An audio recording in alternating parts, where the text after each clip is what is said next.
In my 78 years of life, I never thought my own children would try to murder me for money.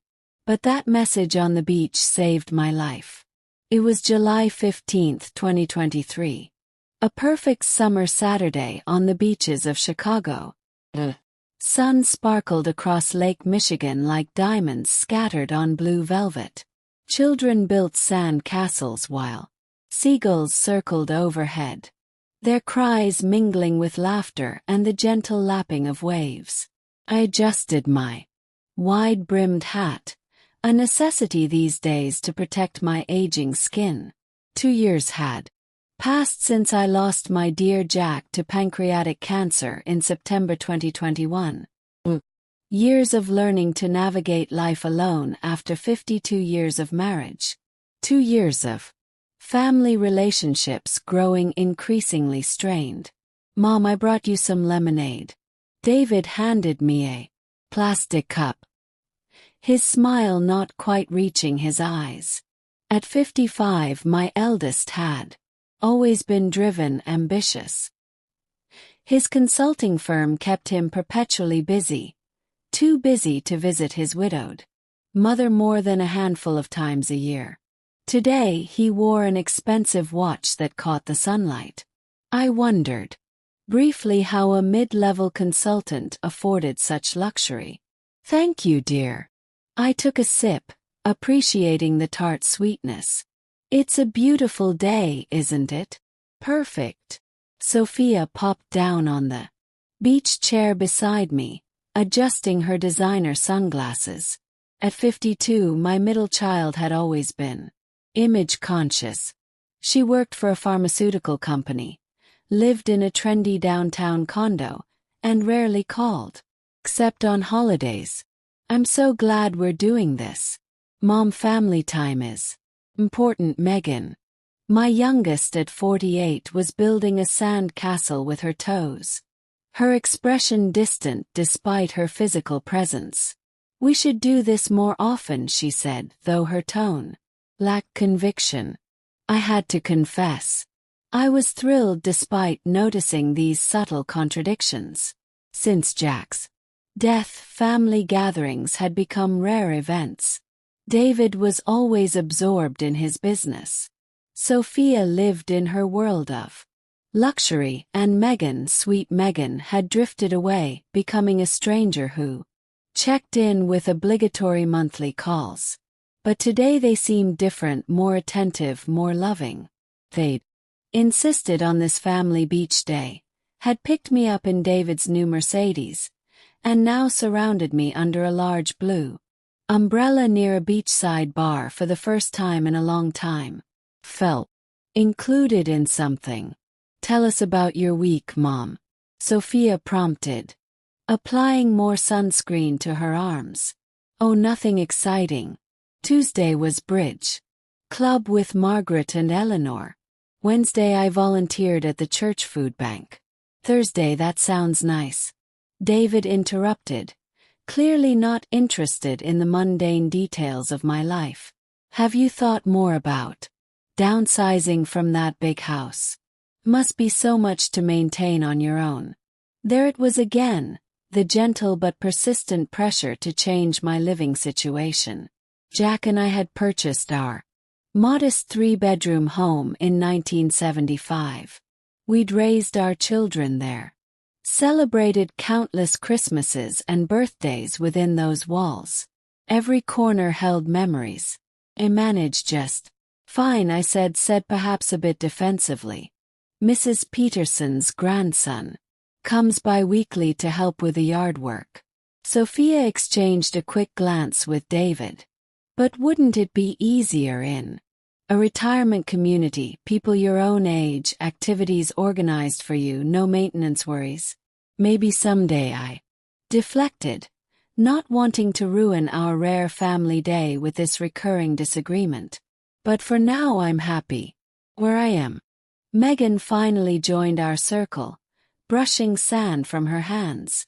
The nursing home where I volunteer part-time has some really nice units opening up.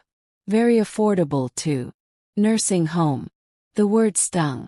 I was 78, not 98. I still drove my own car, maintained my own home, volunteered in my community, and had an active social life. Why were they so eager to pack me away? I appreciate your concern, I said carefully. But I'm not ready for that. The conversation shifted to their lives. David's latest business venture, Sophia's promotion, Megan's plans to upgrade her coastal condo.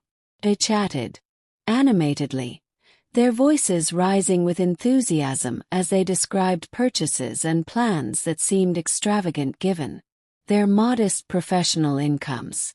I watched families enjoying the day, parents playing with children, grandparents watching over toddlers, teenagers laughing together, normal family dynamics that somehow felt foreign to our current reality. What had changed? When had the loving children I raised become these distant adults who viewed me as a problem to solve rather than a person to cherish? My phone vibrated in my beach bag. I rarely received texts. Most of my friends preferred calling. So I pulled it out. Curious. Unknown number. Leave quietly. Don't say anything to your children. I felt a chill that had nothing to do with the lake breeze. Who would send such a message? And why specifically mention my children? I glanced at David, Sophia, and Megan, still engrossed in their conversation. Their laughter suddenly sounded strange to my ears. Forced, theatrical. The phone vibrated. Again. Another message from the same number. It's urgent. Your life depends on it. I'm in the parking lot. Red car. Trust me. My heart began to pound. All my life I've been cautious. Jack used to tease me about triple-checking that the oven was off before we left the house. But I've also learned to trust my instincts, and something about this felt terrifyingly authentic. I feel a little dizzy, I announced, rising slowly from my lounge chair. I think it was too much sun. I'm going to take a short walk to cool off. David stood immediately. Do you want me to come with you, Mom? No, I replied with what I hoped was a natural smile. I just need to walk a bit. I'll be right back. Sophia looked concerned. Or was she calculating? Be careful, Mom. Don't go too far. I'll be fine. I grabbed my phone and small purse, leaving my other belongings behind to suggest a temporary departure. I walked toward the parking lot with measured steps, fighting the urge to run. My mind raced with possibilities. Who knew I was here? Who knew my children well enough to send such a specific warning? The parking lot was half full, rows of vehicles baking in the summer heat. And there it was, a modest red Ford Focus parked near the exit. A woman with brown hair tied in a neat ponytail stood beside it, her posture tense, eyes scanning the area with nervous vigilance. When she spotted me, recognition flashed across her face. Sarah, I whispered in disbelief. Sarah Williams had worked as David's housekeeper for 8 years. A responsible, discreet woman and single mother to a little girl named Olivia. I'd always made sure David treated her fairly, ensuring she received paid time off when Olivia was born and quietly covering Olivia's medical bills last year when the child developed pneumonia. Mrs. Parker, she said with a trembling voice. Thank you for coming. I know this must seem very strange, but I need you to listen carefully. She glanced nervously toward the beach. Your life is in danger. The world seemed to stop around me. The distant shrieks of playing children, the rumble of cars, the murmur of beachgoers. Everything faded as my mind processed her words. What are you talking about, Sarah? My voice sounded strange to my own ears, too calm for the bombshell she just dropped. She glanced nervously toward the beach, where my children were surely wondering why I was taking so long. We can't talk here. Please get in the car. For 8 years, Sarah had proven herself honest and dependable. If she was risking so much to warn me about something, it had to be serious. I slid into the passenger seat, and she started the engine immediately, pulling out of the parking lot with controlled urgency. Mrs. Parker, she began as we merged into traffic. I'm about to tell you will be very difficult to believe, but your children are planning to hurt you. The words echoed in my head like alarm bells. My children planning to hurt me. It was impossible to fathom. Yet the seriousness in Sarah's face compelled me to listen. She drove to a quiet, industrial area away from prying eyes and parked behind an abandoned warehouse. With trembling hands she reached for her phone. I've worked for David since 2015, she explained. Before that, I was a legal secretary for 5 years. I understand documents, financial records. I know what's normal and what's suspicious. This detail about her background, something I hadn't known, suddenly made everything more credible. Yesterday, while cleaning David's home office, I found some papers that concern me. I took pictures as evidence. She swiped her screen and showed me the first image. It was a bank document with my signature, but I had no memory of signing it. The date was July 8, 2023, just 1 week ago. Do you recognize this signature, Mrs. Parker? I examined the screen closely. The signature was undeniably mine. The distinctive way I looped the E in Evelyn, the slight upward tilt of the final R in Parker. Yes, that's my signature. But I tried to remember. Wait, that was the day of the barbecue at David's house. They asked me to sign several forms. Said they were routine documents for the family's health insurance. Sarah nodded grimly. What they wanted you to believe. But look at what you actually signed. She zoomed in on the image. My eyes widened in horror. It wasn't insurance paperwork at all. It was a bank transfer authorization for $950,000. My entire life savings, everything Jack and I had worked for across 5 decades of marriage, careful saving and prudent investments. This can't be real, I murmured, feeling the blood drain from my face. There's more, Sarah continued, showing me another image. This time it was a power of attorney document giving David absolute control over all my assets. The third image was even more disturbing. A draft of a forged will where I left my entire estate to my 3 children, eliminating charitable donations I had planned for my church in the children's hospital that had treated Jack. How is this possible? I was conscious when I signed these. I remember that day perfectly. Sarah looked at me with a mixture of compassion and urgency. Mrs. Parker, do you remember feeling strange afterward? Dizziness, confusion, drowsiness, a shiver ran down my spine. Indeed, I remembered feeling unusually tired that afternoon. I had blamed my discomfort on the heat and my age. I fell asleep on David's couch, I admitted weakly. I thought it was the wine. I found this in David's kitchen, she said, showing me another photo. It was a small bottle with a medical label, bromazine 6 mg. There were also traces of a clear liquid in a separate vial. My mind worked feverishly, connecting the dots, the insistent family lunch, my strange drowsiness, the documents I signed without reading completely because I trusted my family. They drugged me, I whispered more to myself than to her. Think so, yes, but the worst is yet to come. Sarah took a deep breath before continuing. Last night while clearing the dinner plates, I overheard a phone conversation David was having. He was talking to someone about a very large debt, Mrs. Parker. He mentioned the amount of $380,000. The figure hit me like a physical blow. It was a fortune that none of my children could gather with their regular incomes. David sounded desperate, Sarah continued.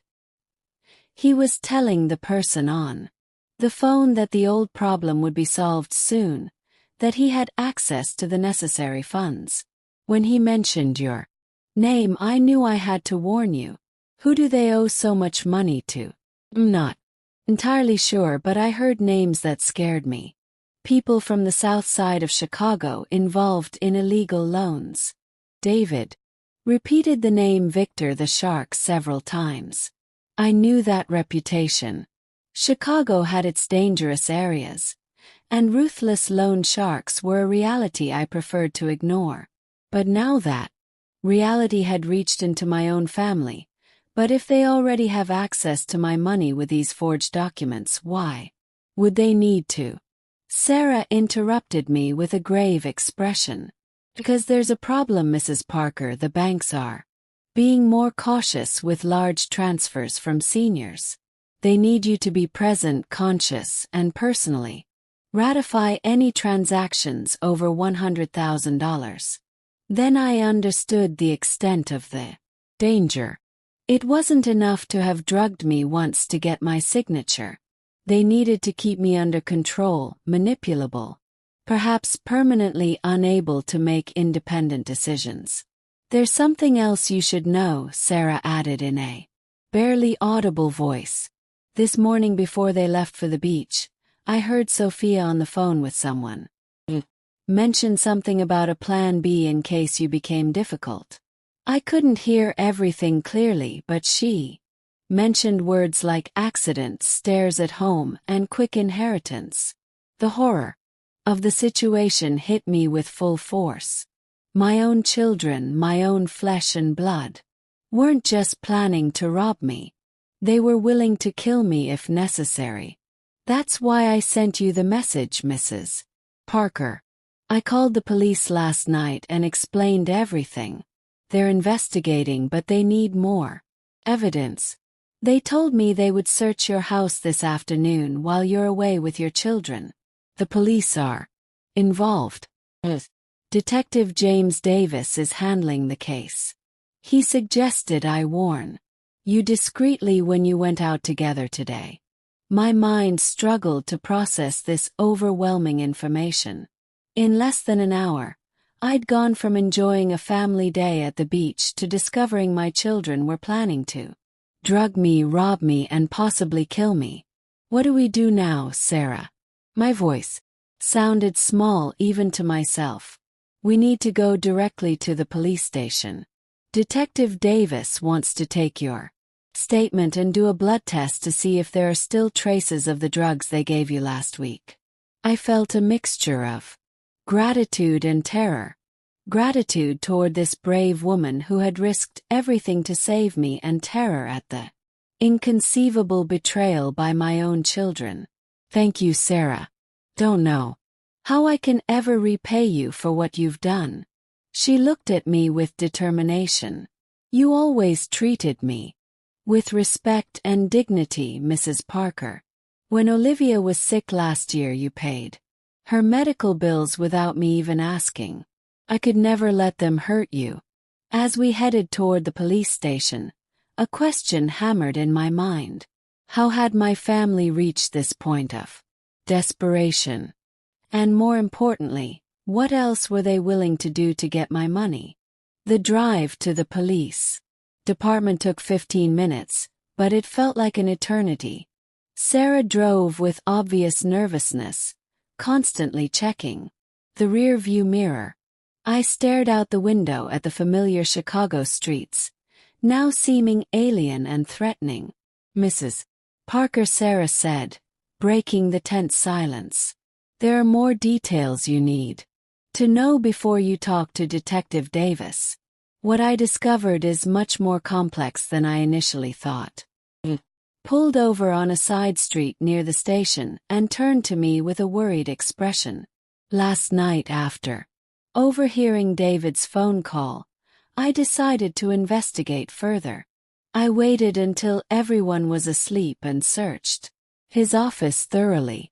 I found a hidden folder behind some books. She took out her phone again and showed me pictures of documents that made my blood run cold. They were receipts for extravagant purchases. A brand new Mercedes-Benz for $95,000 in David's name. Luxury jewelry for Sophia worth $45,000 and a coastal condo that Megan had recently bought for $180,000. None of your children have enough income to afford these things, Sarah explained. David makes about $300 to $500 a month at his consulting job.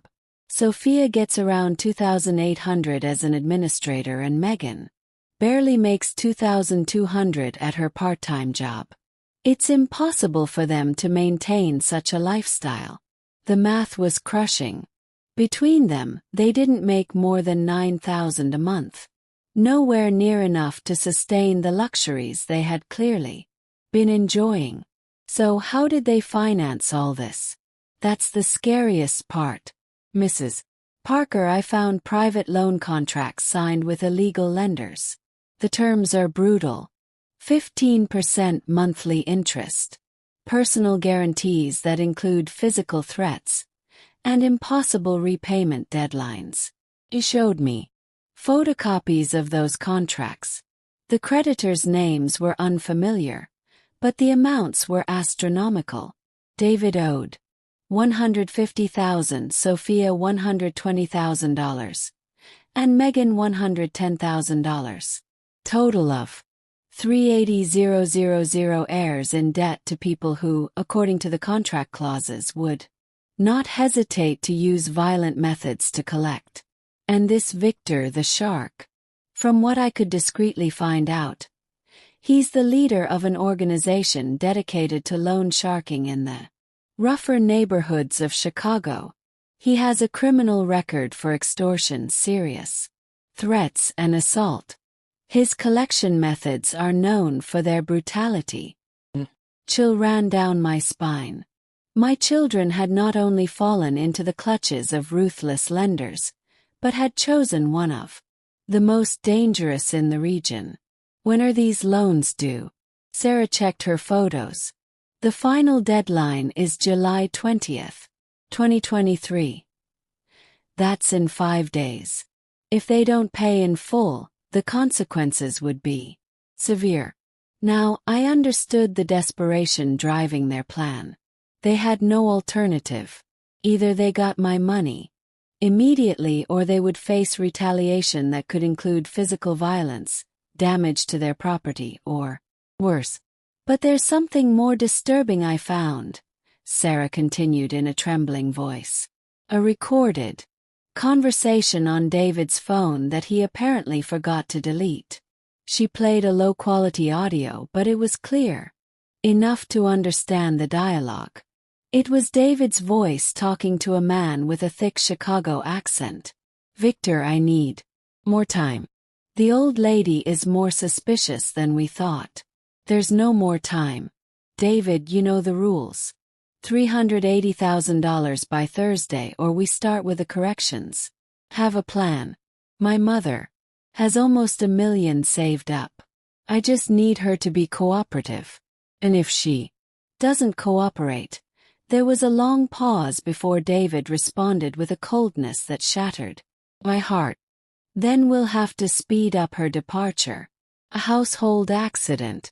Something natural for a woman her age. The inheritance would be processed in weeks.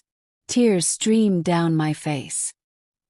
Hearing my own son plan my death with such calculation was more painful than any financial betrayal.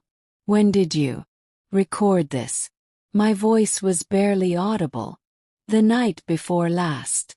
David was talking in the garden, thinking no one was listening.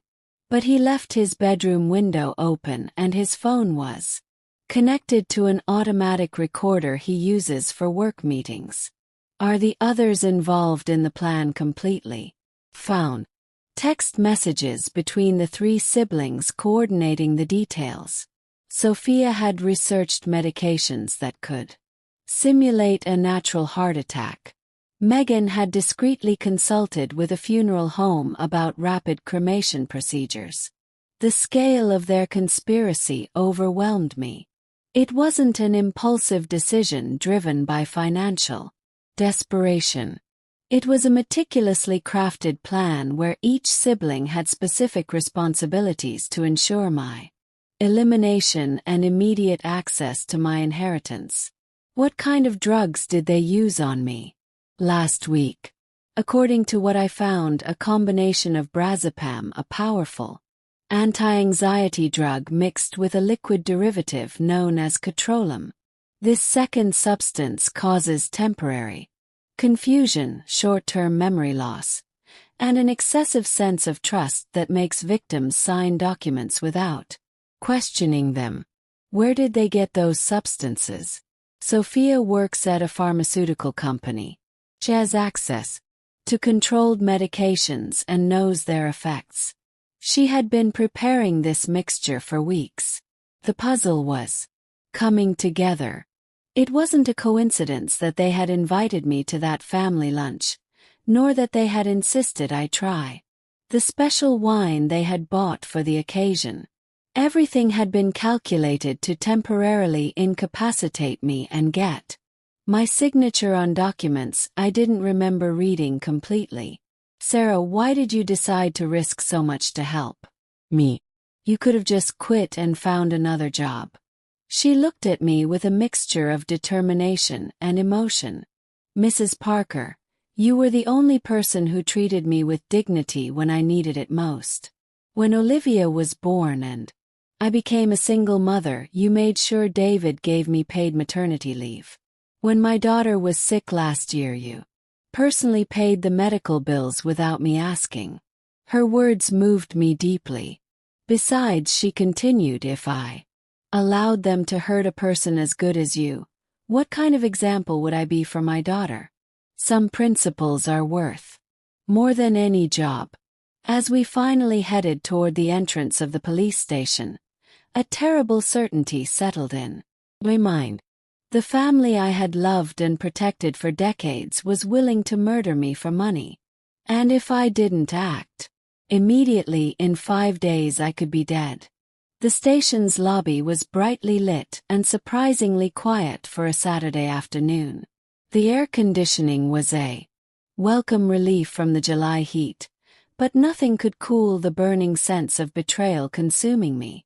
Mrs. Parker, Sarah whispered, no matter what happens, please remember you're not alone in this.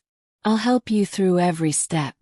I squeezed her hand gratefully, still struggling to accept the reality of my situation.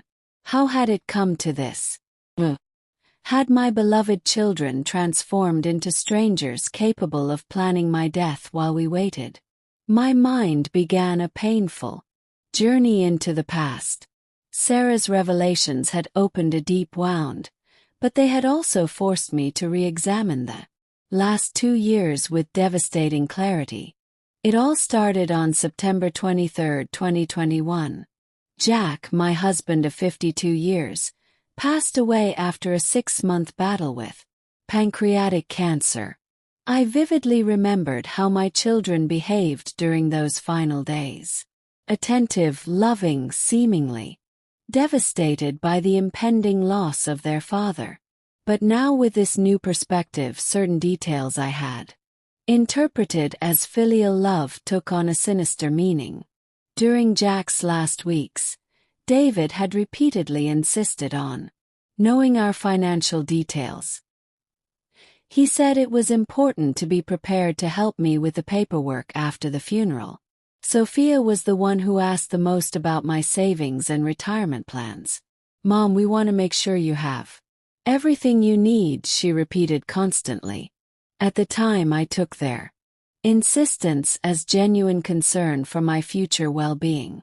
Megan had been more subtle, offering to accompany me to doctor's appointments and bank meetings, always with the excuse of supporting Mom in these difficult times.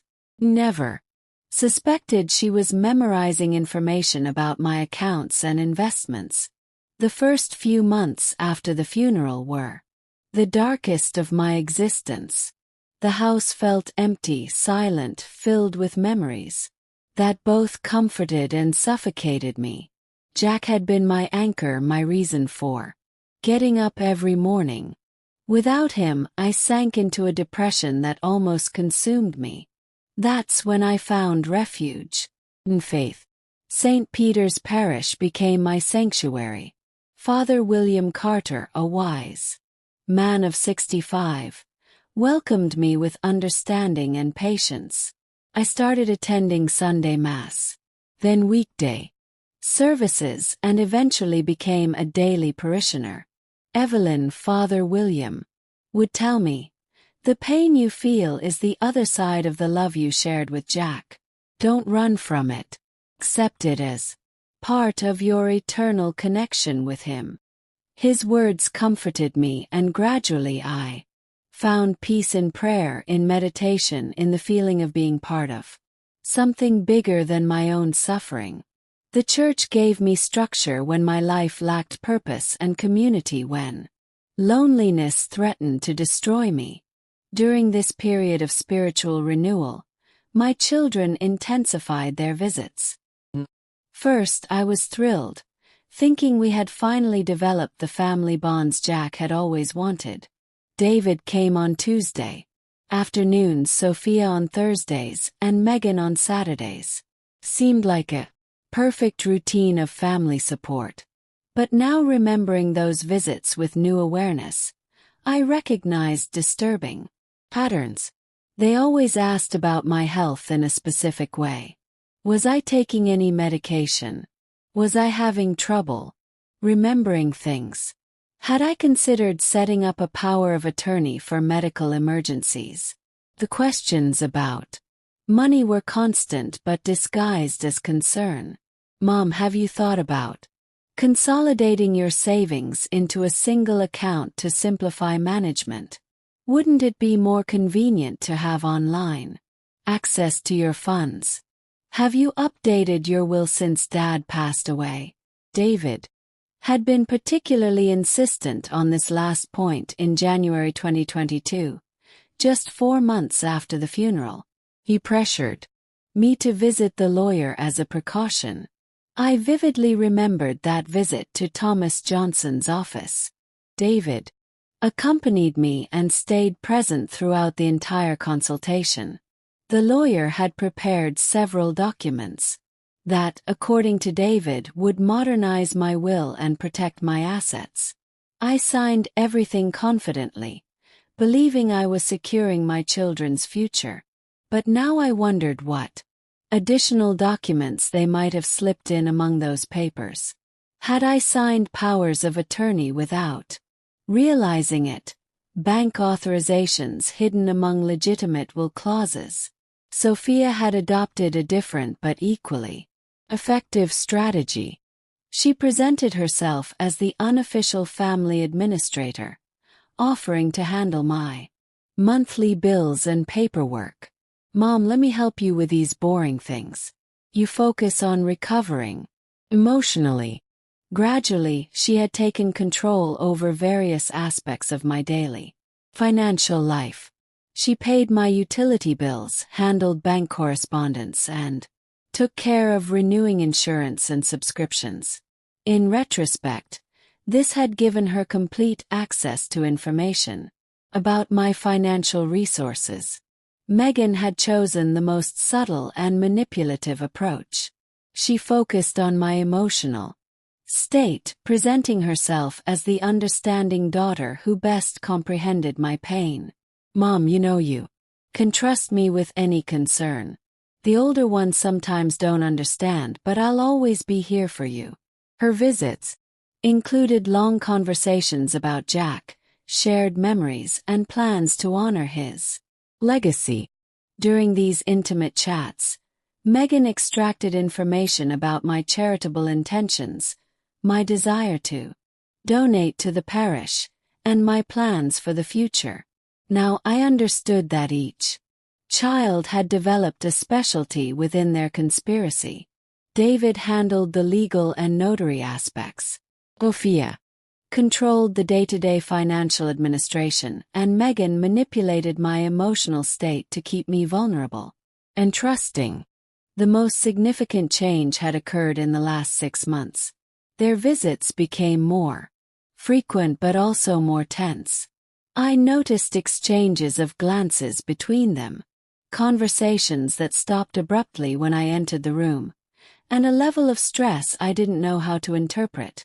In June 2023, David had suggested those regular family gatherings at his house. "Mom, now that you're doing better emotionally, we should spend more time together as a family." Dad would have wanted to see us united. Those Sunday lunches at David's house became weekly events that I looked forward to with genuine joy. Finally, we seemed to have found the family harmony Jack had dreamed of. But for my children, those gatherings had a completely different purpose: to study my routines, assess my mental state, and prepare the ground for their final plan. The lunch on July 8th, when they drugged me to get my signature, had simply been the culmination of months of meticulous preparation. "Mrs. Parker," I looked up to see a man in his early 50s with kind eyes and a serious expression. He wore a crisp button-down shirt with a detective's badge clipped to his belt. "I'm Detective James Davis. Thank you for coming in." He extended his hand, which I shook automatically. "And you must be Sarah Williams. Your call last night was very timely.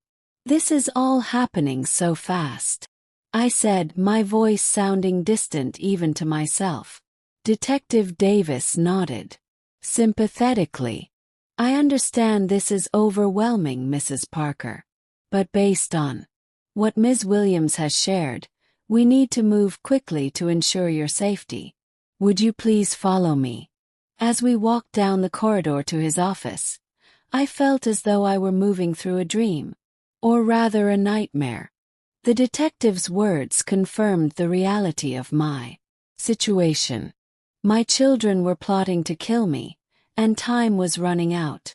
Detective James Davis's office reflected the man himself: orderly, professional, and intensely focused. Certificates and combinations lined one wall, while a detailed map of Chicago dominated another. His desk held neatly arranged files, 2 computer monitors displaying databases, and a single family photo tucked discreetly in the corner. "Mrs. Parker, before we proceed with your formal statement, I'd like our forensic team to run some urgent tests," Detective Davis said, gesturing for me to sit in a chair across from his desk. "We need blood and hair samples to detect any possible residues of substances that may have been administered without your consent. Is it still possible to detect anything after a week?" I asked, my voice surprisingly steady despite the circumstances. "Depending on the substances used. Bromazepam can remain detectable in blood for 3 to 7 days, and certain metabolites persist in hair for up to 3 months. If they really gave you the combination Ms. Williams describes, we'll find evidence." A forensic technician entered carrying a professional medical case. The procedure was quick but thorough: blood draw, hair samples, and a basic physical exam to assess my overall health. Throughout the process, the detective continued explaining the legal steps that would follow. "Based on the photographic evidence Ms. Williams provided, we obtained a court order to tap your children's communications and search their homes. The operation began 2 hours ago. They're already at my house." The reality of the investigation suddenly hit me. Indeed, a specialized team is executing simultaneous searches at the residences of David, Sophia, and Meghan. We've also requested that the Bank freeze all their accounts to prevent unauthorized transfers while the investigation is ongoing. Police efficiency pleasantly surprised me. In less than 24 hours since Sarah's call, they had organized a complex operation that protected my interests and sought additional evidence against my children. Detective, what will happen when my children get back from the beach and discover the search? We've coordinated the operation to coincide with their absence. Our agents have orders to complete the search before they return. Davis leaned forward, adopting a more confidential posture. Mrs. Parker, we want to organize a controlled operation that will allow us to obtain direct confessions from your children. Documentary evidence is strong, but recorded testimonies would considerably strengthen the case. What kind of operation? We would need you to return to David's house tonight, acting normally, but wearing hidden recording devices. If we can get them to verbally admit to the plan, we'll have irrefutable evidence of conspiracy to commit fraud and possibly premeditated murder. The proposal terrified me. Voluntarily returning to the place where my own children had planned to drug me again, knowing they were desperate and that their debt deadlines were days away seemed extremely dangerous. Are there no less risky alternatives? My hands trembled slightly as I clutched my purse. I understand your concern, the detective explained, consulting his notes. But let's consider the current legal situation. We have documentary evidence of forgery, photographs of controlled substances, and compromising phone recordings.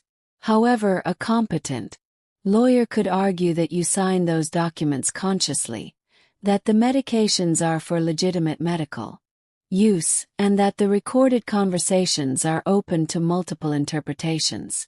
Sarah, who had remained silent during the conversation, intervened with determination. Mrs. Parker, I'll be there to protect you. I can ensure you don't consume anything they offer you and maintain constant communication with the police.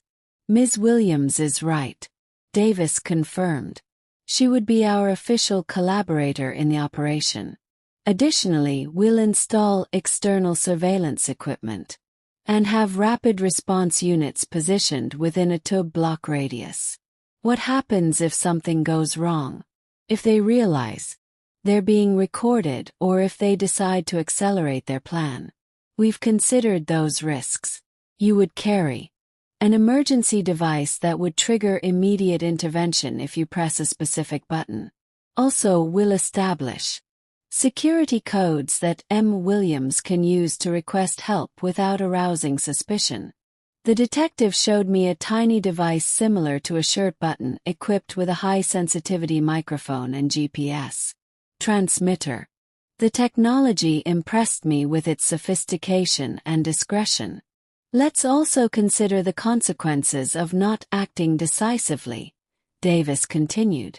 Your children are under extreme pressure from violent lenders. If they don't get the money in the next few days, they might try something desperate and irreversible. His words forced me to confront a terrible reality. Regardless of my fears, my children had already crossed moral lines from which there was no return. If I didn't stop them now, when I had police protection and legal evidence, the next opportunity might be too late. When would this operation be? Ideally tonight. According to our investigations, your children were planning to invite you to dinner tomorrow, Sunday, to finalize certain family matters. Getting ahead of their timeline would give us a tactical advantage. How would I explain my unexpected return after leaving the beach? Sarah suggested a convincing alibi. You felt unwell during your walk. I found you disoriented near the parking lot, and I accompanied you to David's house so your children could take care of you. The forensic technician returned with preliminary results from the tests. Detective, we confirm the presence of bromazepam in significant concentrations and have detected traces of a substance consistent with citrulline derivatives. The levels suggest administration in high doses about a week ago. Perfect. Davis nodded. This scientifically confirms that you were drugged. We have a solid basis to proceed with criminal charges. The scientific validation of Sarah's suspicions filled me with a mixture of relief and horror. Relief because I finally had objective proof of the betrayal. Horror because it confirmed that my own children had been willing to chemically incapacitate me to love me. I stared at my hands, noticing how the veins had become more prominent. Age. These same hands had once cradled each of my children as newborns, had wiped away their tears, prepared countless meals, applauded at their graduations. How had we arrived at this moment where those I had given life to were now plotting to take mine? Detective, I said. Finally, my voice stronger than I expected. I agree to participate in the operation, but I need one guarantee. Something goes wrong. If my life is in real danger, your agents will intervene immediately, regardless of the state of the recording. You have my personal word and my professional commitment. Mrs. Parker, your safety is our absolute priority. As we began to discuss the operational details, I felt a strange calm settle over me. For 2 years, I had been adrift, vulnerable in my grief. But now faced with the ultimate betrayal, I found a strength I thought had died with Jack. These were not the children I had raised, nor the adults I thought I had educated with ethical values. They were desperate criminals, willing to do anything for money, and I would be the instrument of their own downfall. While we waited for the specialized team to assemble, Detective Davis received an urgent call. His expression grew increasingly serious as he listened, occasionally making notes on a legal pad. You see, and you found it. Where? Exactly. Behind the false wall in the basement. Photograph everything before moving it. I want chain of custody. Impeccable on this one. When he hung up, he turned to me with a grave expression. Mrs. Parker, the search team at your son's house has discovered something unexpected. It appears David has been keeping a detailed journal about the entire plan. In it, he mentions that your late husband, Jack, had confronted him about financial irregularities shortly before his death. This revelation struck me like a physical blow. Jack knew he never said anything to me. According to what they found so far, Mr. Parker discovered that David had been embezzling money from his consulting clients. He threatened to report him unless he returned the funds and sought help. The journal suggests that this confrontation happened approximately 1 week before your husband's condition suddenly worsened. The implication hung in the air, too terrible to articulate. Could David have known? I couldn't allow myself to think it. Not yet. Not without proof. We'll investigate this angle thoroughly, Davis assured me, seeing my distress. For now, let's focus on tonight's operation. At 6:30 p.m., we returned to the station to finalize the details. Detective Davis had assembled a specialized team that included surveillance technicians, communications experts, and agents from the Rapid Intervention Unit. The professionalism of the group reassured me considerably. Mrs. Parker, I'd like you to meet Sergeant Adam Miller, a specialist in undercover operations, and Officer Daniel Clark, an expert in recording devices. The detective announced as he guided me to a meeting room equipped with detailed maps of the neighborhood where David lived.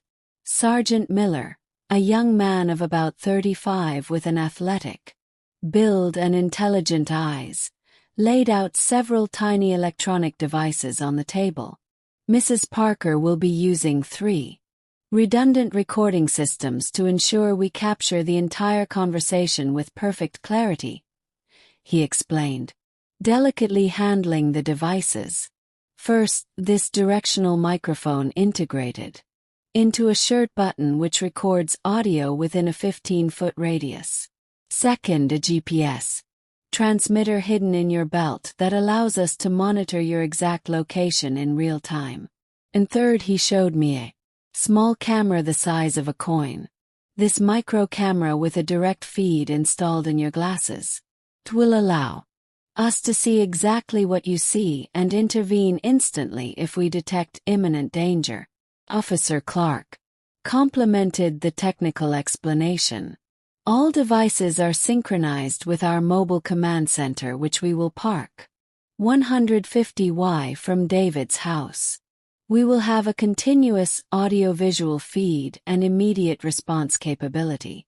How does the emergency system work?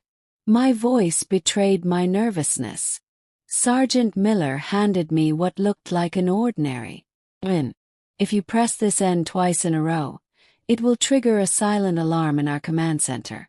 We will have agents storming the house within 90 seconds. If you press it 3 times, we will consider your life to be in immediate danger and the intervention will be even faster. Sarah raised a crucial concern. How do I communicate with you if I detect something suspicious before Mrs. Parker activates the emergency?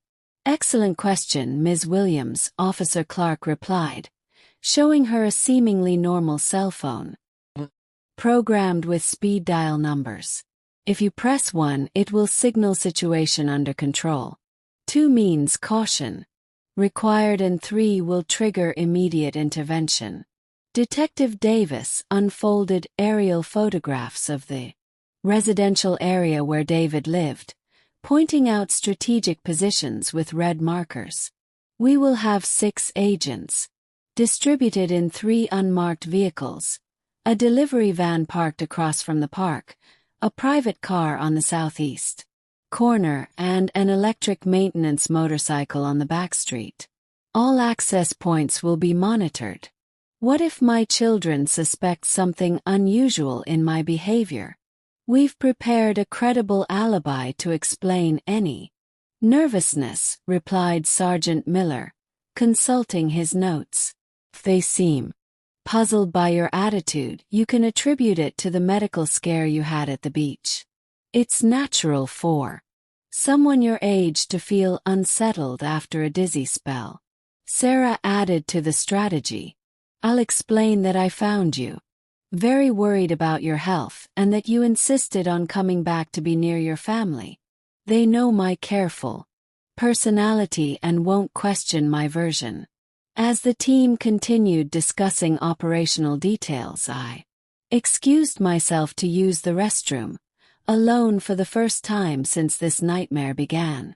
I stared at my reflection in the mirror.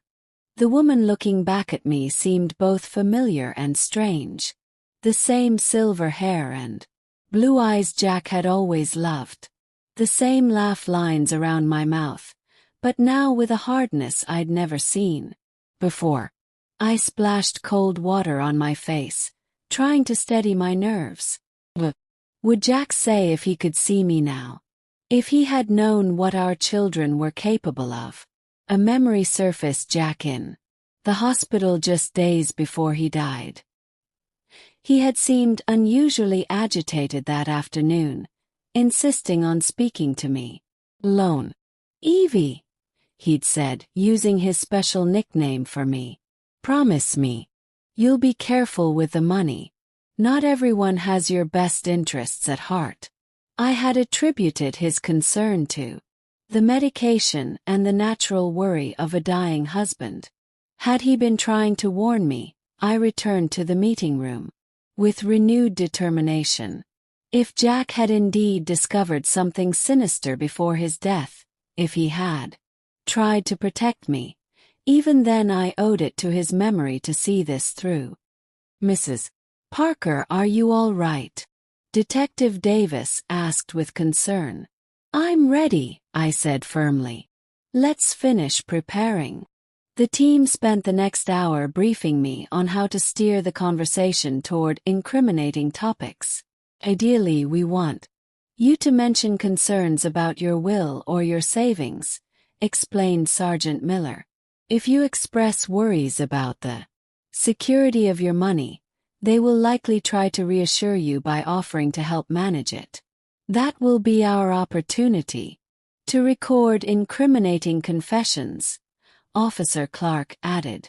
It would also be helpful if you mention feeling confused about documents you remember signing recently. If they're worried you're questioning the signatures from July 8th, they might reveal details about how they obtained them. Should I confront them directly with my suspicions? Absolutely not, Detective Davis replied categorically. Any direct confrontation would put them on high alert and could provoke violent reactions. Maintain the attitude of a concerned but trusting mother. Let them be the ones to reveal compromising information. Sarah intervened with a practical suggestion. Mrs. Parker could mention that she feels grateful to have such responsible children looking after her. That might make them lower their guard and talk more freely about their plans to protect her. How long should the visit last? Between 1 and 2 hours, calculated Sergeant Miller. Enough time to get substantial recordings, but not so long as to raise suspicion about why you're staying longer than usual. The inspector handed me a sealed envelope. Mrs. Parker, these are the transcripts of the phone conversations we intercepted today between your children and Victor the Shark Adams. The threats have intensified considerably. I read with horror excerpts of dialogues where this Victor demanded immediate payment and described in sadistic detail the consequences of non-compliance. They weren't empty threats. They were specific promises of physical violence that included the entire family. When do you plan to intervene with this Victor? Simultaneously with tonight's operation. While we're recording your children's confessions, another team will be arresting Victor and his organization. We want to dismantle the entire network at once. The complexity of the operation impressed me. It wasn't just a case of family fraud. It was a comprehensive investigation against a criminal organization that had extended its tentacles to multiple victims. Are you mentally prepared for this, Mrs. Parker? Officer Clark asked with genuine concern. Hearing your own children confess to plans to murder you will be emotionally devastating. Her question forced me to reflect on the inner strength I would need to complete this mission. For the past 2 years, my renewed faith had taught me about forgiveness and compassion, but also about justice and protecting the innocent. Officer, I have lived 78 years and raised 3 children believing in values like honesty, family loyalty, and respect for life. Discovering that my own children have betrayed those principles is painful, but allowing them to continue doing so would be a betrayal of everything my husband and I tried to teach them. Sarah took my hand in a supportive gesture. Mrs. Parker, remember you are not alone in this. We are all here to protect you and ensure that justice prevails. Detective Davis checked the watches of all the participants. It's 7:15 p.m. We'll begin deployment at 7:30. Mrs. Parker and Ms. Williams will arrive at David's house at 8 Huzzers. Exactly. By then all our systems will be operational and ready. As they discreetly fitted me with the recording devices and checked their functionality, a mix of terror and determination filled my chest. In less than an hour, I would face my children, knowing it could be the last conversation we would have as a family. After tonight, they would simply be criminals who had tried to murder their own mother for money. At 8 p.m. sharp, Sarah stopped her car in front of David's house. My heart was pounding so hard I was afraid the recording devices would pick up its frantic rhythm. The two-story house, with its modern light brick facade and carefully maintained garden, looked exactly the same as always, but now I perceived it as the stage for a confrontation that would define the rest of my existence. The lights in the main living room were on, casting a warm glow that in other circumstances would have been welcoming. Tonight, however, that brightness seemed sinister, like the deceptive shine of a carefully laid trap. "Mrs. Parker, remember to act naturally," Sarah whispered discreetly, checking her emergency phone. "I'll handle everything related to food and drinks. Don't touch anything that hasn't passed through my hands first." I took a deep breath, adjusted my glasses equipped with the micro camera, and gently touched the emergency pen in my right pocket to confirm its location. The wires from the button microphone felt strange against my chest, but I hoped my blouse would hide them adequately. The door opened. Before we could even ring the bell, David appeared with an expression that combined fig-ned relief and apparent concern. "Mom, thank God you're okay. We were so worried when you disappeared from the beach without a word." He hugged me with an effusiveness that now felt completely fake, knowing his true intentions. "Sarah found me feeling dizzy near the parking lot," I explained, following the prepared script. I felt confused and disoriented. I think it was too much sun for someone my age. Sophia appeared from the kitchen, drawing her hands on a floral apron. Her smile seemed genuinely relieved, which momentarily confused me. Was it possible she still had some shred of authentic love for me? Or was she simply a consummate actress? "Mom, you gave us such a scare. Megan is in the living room. She was about to call the hospitals to see if you'd been admitted." Megan emerged from inside the house, practically running. Her eyes showed an anxiety that could be interpreted as filial love, but which I now suspected had entirely different motivations. "Mom, are you feeling better? Do you need me to take you to the doctor? Your blood pressure has been irregular lately." Fine, honey. I just need to rest a bit and maybe have something cool to drink," I replied, allowing them to guide me to the main living room. The inside of the house reflected the standard of living my children had been maintaining with borrowed money, Italian leather furniture, a giant screen TV, decorations that obviously cost more than any of their monthly salaries. Every object reminded me they had been living an unsustainable financial lie. "Sarah, please bring some mineral water from the fridge," David requested with a seemingly casual tone. But I detected an underlying tension in his voice. "Of course, Mr. Parker," Sarah replied, heading to the kitchen. She had been specifically instructed to control everything I was offered to drink. I sat on the main sofa from where I could observe the expressions of my 3 children. Sophia settled to my right, Megan to my left, and David remained standing in front of me, unconsciously adopting a dominant position that I found revealing. "Mom, we've been discussing your financial situation," David began with a seemingly concerned tone. "At your age, managing so many savings and complex banking decisions must be stressful. Why do you bring that up now?"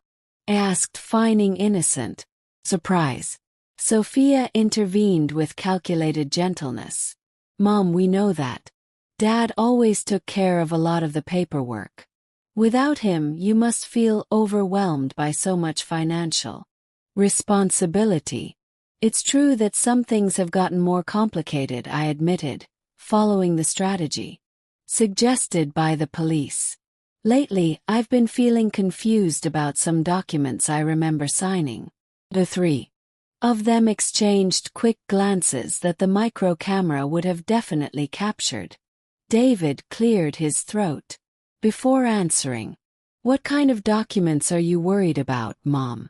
Well, I remember signing papers a week ago during our family lunch, but I can't quite remember what they were for. Memory isn't what it used to be. I carefully observed their reactions. Megan leaned towards me with an understanding expression. Mom, those were just update forms for your health insurance. Nothing important, just routine paperwork that we're handling to help you out. But I have a feeling there were large numbers involved, amounts that seemed significant. I pressed on, maintaining a tone of genuine confusion. David sat down in the armchair across from me, adopting a posture that was meant to be relaxed, but revealed muscular tension. Mom, maybe it's time we consider setting up a simpler system to manage your finances, something that takes the pressure off you and allows you to enjoy your retirement without administrative worries. Sarah returned with a sealed bottle of mineral water, which she opened in front of me before pouring me a glass. Her movements were deliberate and careful, ensuring I could see that the liquid had not been tampered with. What kind of system are you suggesting? I asked, taking a sip of water. Sophia visibly brightened. We could set up a joint account where one of us has authorization to handle your daily expenses. That would free you from having to remember bills, investments, and bank procedures. A joint account. Wouldn't I lose control over my own money? Not at all, Mom, Megan replied with false sweetness. It would simply be an administrative tool. You would maintain absolute ownership. We would just help you with the daily management. Besides, David added, leaning forward, considering your episode at the beach today, it might be wise to have contingencies in place for your own safety and peace of mind. What kind of contingencies? Well, if you had another episode of confusion, or if your health temporarily worsened, you would need someone you trust to access your resources to pay for medication, urgent medical treatments, or any emergency.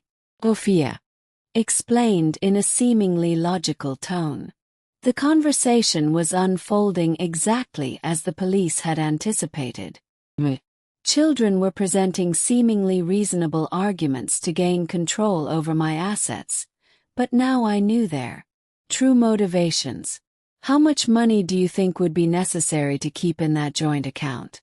I asked, feigning genuine consideration. David exchanged another quick glance with his sisters before answering. To be completely safe, maybe most of your savings. That way, you'd be protected against any eventuality. Most of it.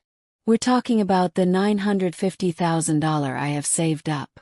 The silence that followed was deafening. I had just confirmed the exact amount of my assets. Information they needed to verify to finalize their plans. Mom, how do you know that specific figure? Megan asked with a curiosity that she couldn't completely hide. I checked my bank statements last week. Was it after our family lunch when I felt so strange and sleepy for some reason? I had insomnia that night and decided to check my finances. The three of them became visibly nervous. If I had really checked my accounts after July 8th, I would have discovered the discrepancies caused by the documents they had made me sign under the influence of drugs. Did you find anything unusual in your accounts? Sophia asked, her voice trembling slightly. Well, there were some movements I didn't remember authorizing, I replied, watching as the tension in the room palpably intensified. David stood up abruptly and started walking towards the window. Sometimes banks process transactions with delays. It's normal to see movements that correspond to previous authorizations. Transactions of hundreds of thousands of dollars. Silence once again filled the living room. I had just crossed a line that would force them to either reveal compromising information or admit their involvement in the financial irregularities. The atmosphere in the living room had become suffocating. My 3 children exchanged loaded glances that I could now interpret with terrifying clarity.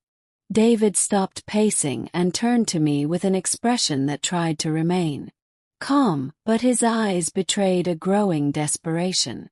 "Mom, I think there's a misunderstanding about those bank movements," he said slowly, returning to his seat like a predator sizing up its prey. "Maybe we should clarify exactly what you saw in your statements. I saw transfers for considerable amounts that I don't remember authorizing," I repeated, maintaining the tone of vulnerable confusion that had characterized my entire performance, amounts that could solve very serious financial problems. Sophia shifted restlessly on the sofa, her fingers drumming nervously on the leather cushion. "Mom, sometimes we sign bank documents without paying full attention to the details. It's normal at our age." "Your age? I mean my age. Are you implying my mind isn't working properly anymore?" Megan quickly intervened, trying to soften her sister's comment. "Course not, Mom. Sophia just means that handling complex finances can be stressful for anyone.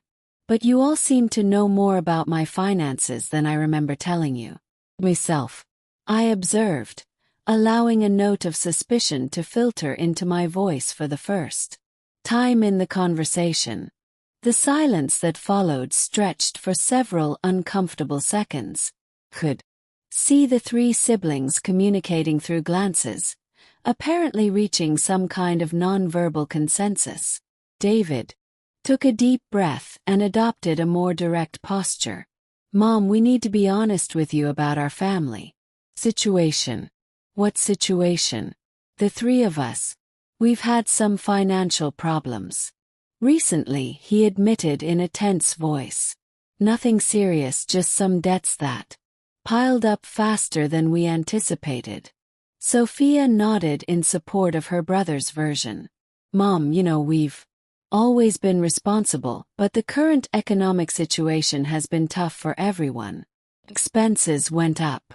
Salaries didn't keep pace." "What kind of debts?"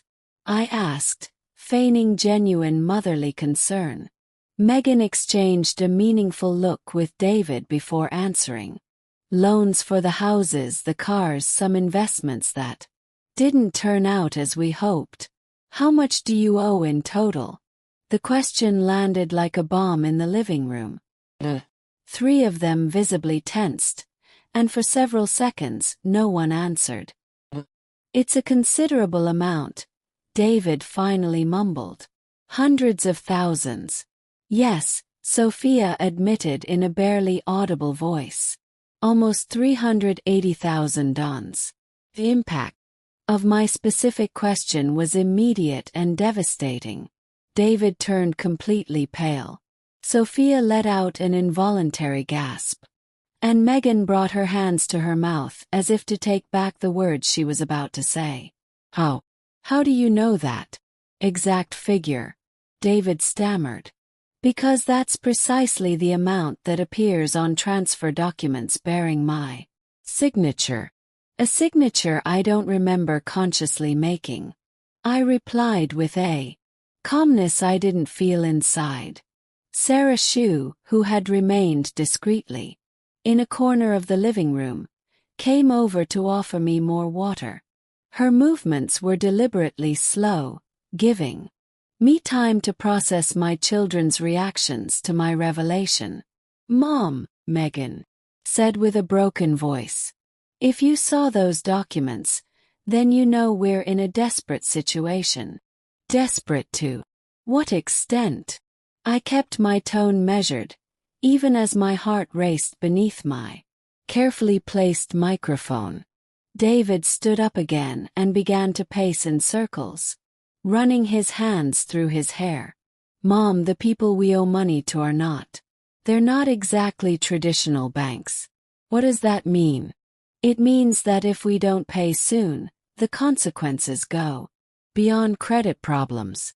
Sophia explained, tears starting to form in her. What kind of consequences? Megan sobbed before answering. Mom, they threatened us.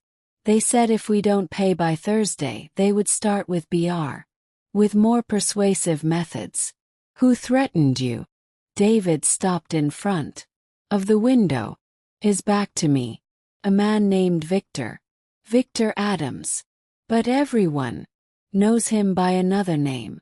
What other name? Victor the Shark. Sophia whispered.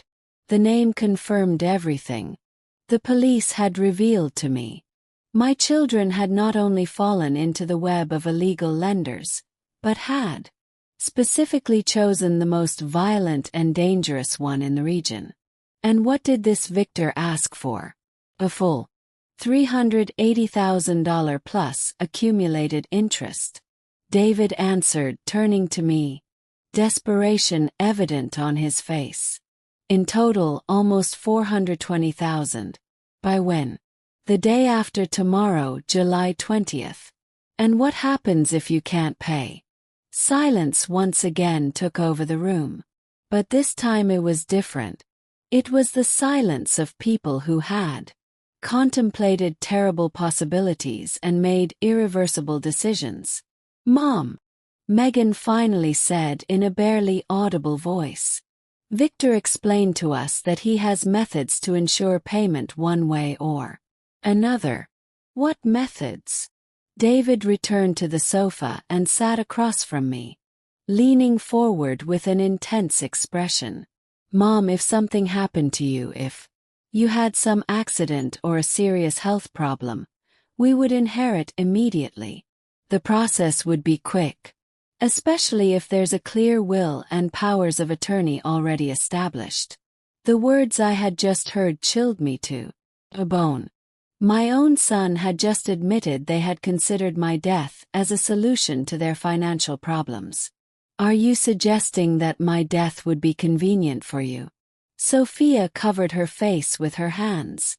Mom, we didn't want to think about that, but Victor pressured us to consider all available options. Her voice cracked slightly. Momentary glimpse of the daughter I thought I knew.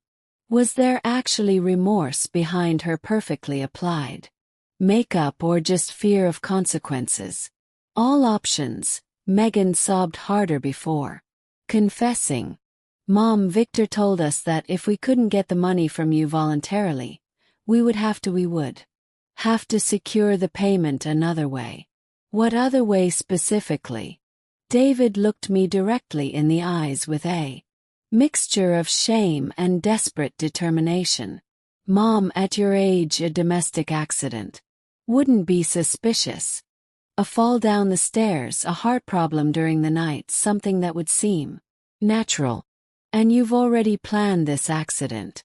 The silence confirmed my question more than any words could have.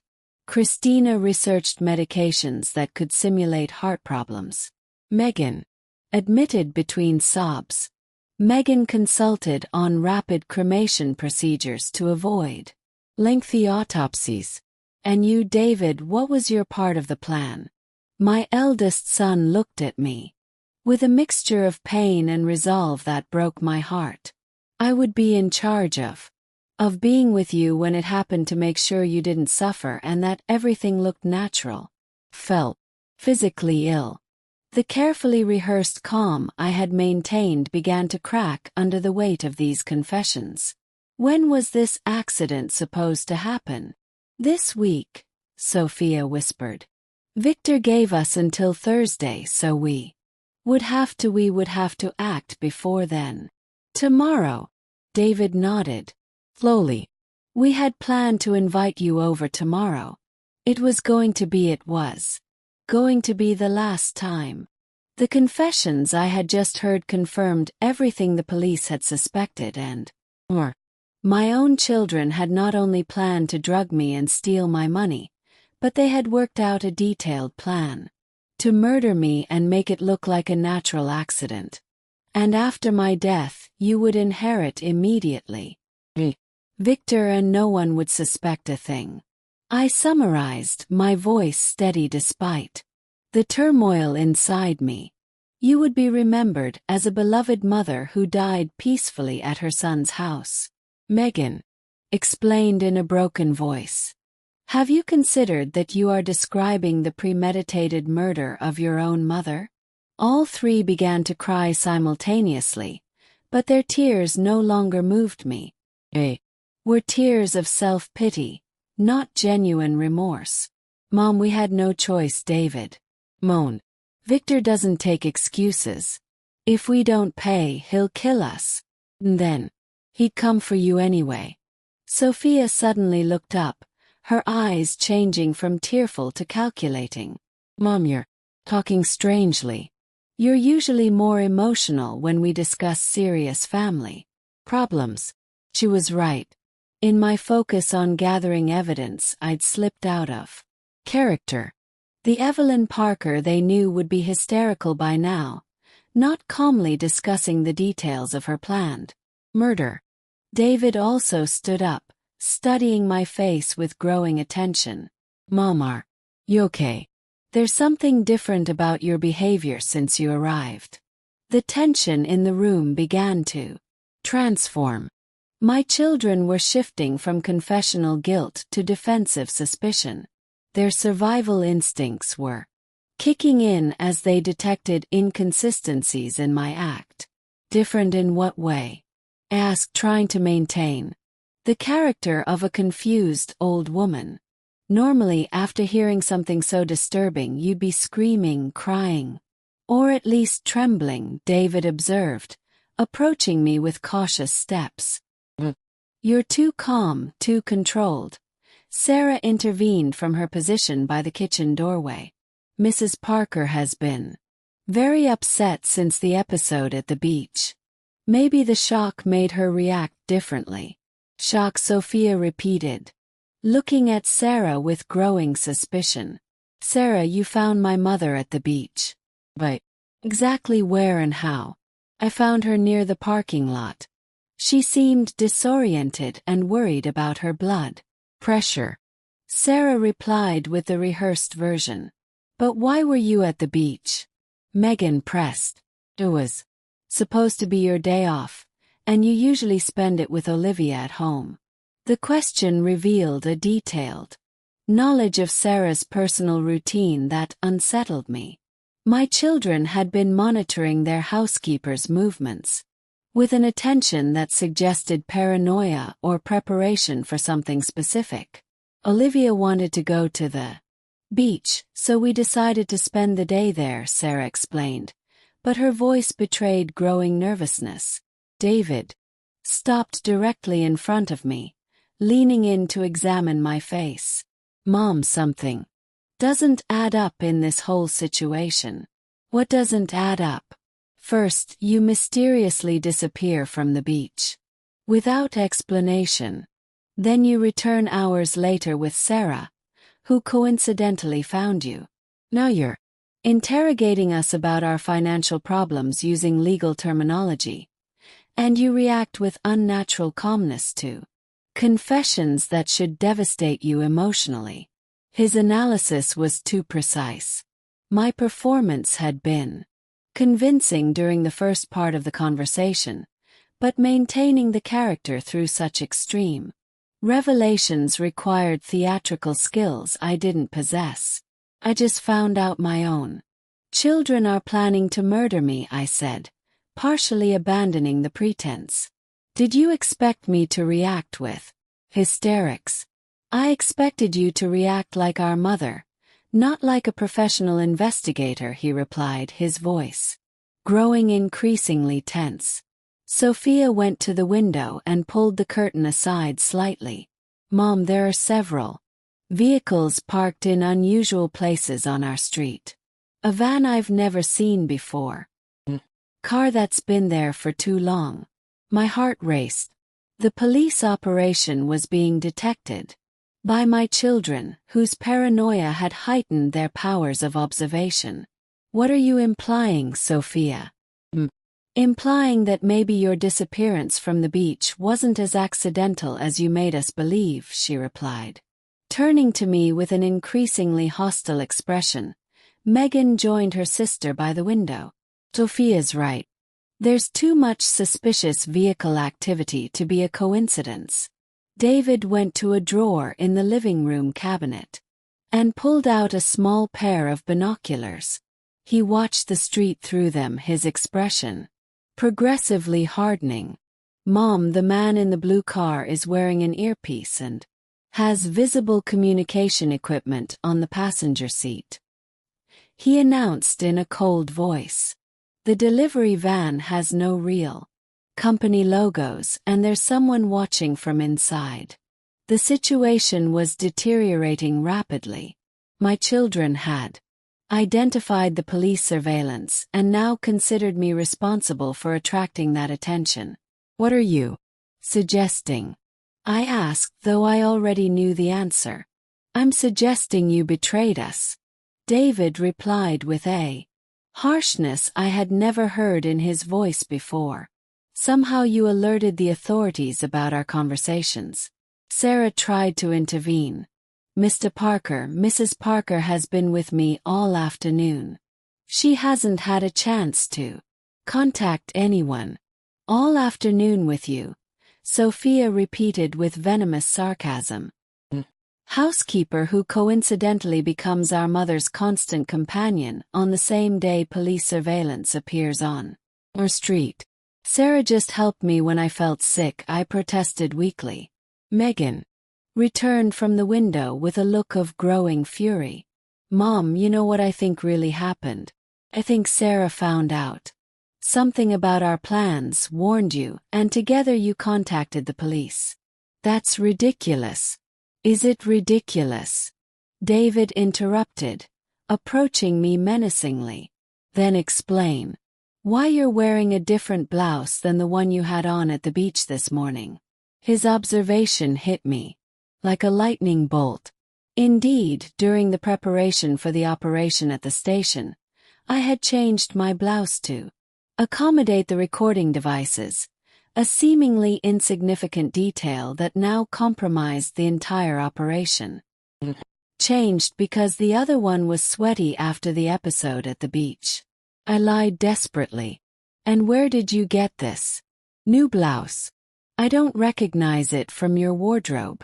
Sophia pressed with the insight of someone who had been studying my habits for months. Before I could answer, David lunged at me and began to pat down my blouse with expert hands. Mom, there's something hard here, like a strange button. His fingers found the recording device. At that moment the charade was definitively over. It's a microphone, he shouted, violently ripping the device from my blouse. She's recording us. Sophia ran over and began to examine my glasses. And this looks like a tiny camera. Megan ran towards Sarah with a murderous expression. You contacted them. You set all this up. Mrs. Megan, please, Sarah cried, backing away towards the wall. David crushed the microphone under his foot with uncontrolled fury. Mom, you just destroyed your own family. You just condemned us all. At that exact moment, as if waiting for that specific signal, the front and back doors of the house burst open simultaneously with a deafening crash. Police, get on the ground now. Armed officers stormed in from multiple directions, filling the living room with shouts of authoritative commands and the metallic sound of handcuffs being prepared. Detective Davis appeared among the first agents, heading directly towards me. Mrs. Parker, are you hurt? I'm fine, Detective, I replied, watching as my 3 children were forced to the ground with their hands behind their backs. Mom, David screamed as they put the cuffs on him. Betrayed us. We're your family. Mrs. Parker, Officer Clark called from the entrance. "We have simultaneously arrested Victor the Shark Adams and 2 associates.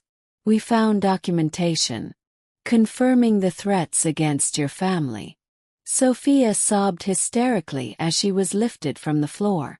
"Mom, we were your children. How could you do this? You were my children until you decided to murder me for money." I answered with a firmness that surprised me. Megan looked at me with pure hatred as she was escorted towards the door. "You'll regret this. Family protects each other. They don't betray each other." "Miss Williams, Sergeant," Miller said, approaching Sarah. "Your bravery has saved a life and dismantled a criminal organization. You will have police protection until the legal process is over." As I watched my 3 children being put into separate police vehicles, a mixture of relief and emotional devastation washed over me. I had saved my life, but I had lost my family forever. Detective Davis gently placed his hand on my shoulder. "Mrs. Parker, it's over. You're safe now." But I knew it wasn't really over. The hardest part, living with the knowledge of what my children had been willing to do, was just beginning. The months following that night of July 16th were a whirlwind of legal proceedings, court testimonies, and revelations that continued to shake the foundations of what I once considered my family reality. The legal process formally began on August 15, 2023, when the district attorney's office filed formal charges against David, Sophia, and Megan for attempted first-degree murder, conspiracy, and fraudulent administration of another's assets. The trial was held at the county courthouse, an imposing room with high ceilings and dark wood paneled walls that reflected the solemnity of the judicial system. During the first sessions, I had to face the surreal experience of testifying against my own children, who sat at the defendant's table in prison uniforms, their expressions alternating between shame and resentment. The prosecutor, Catherine Brooks, a 45-year-old woman with a reputation for unwavering toughness in cases of domestic violence, presented a devastatingly solid case.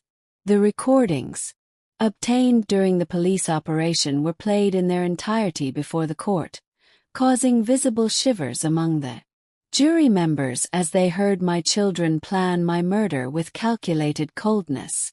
"Your Honor, ladies and gentlemen of the jury," the prosecutor declared during her opening statement, "we are faced with one of the most execrable cases of family betrayal to ever come before this court.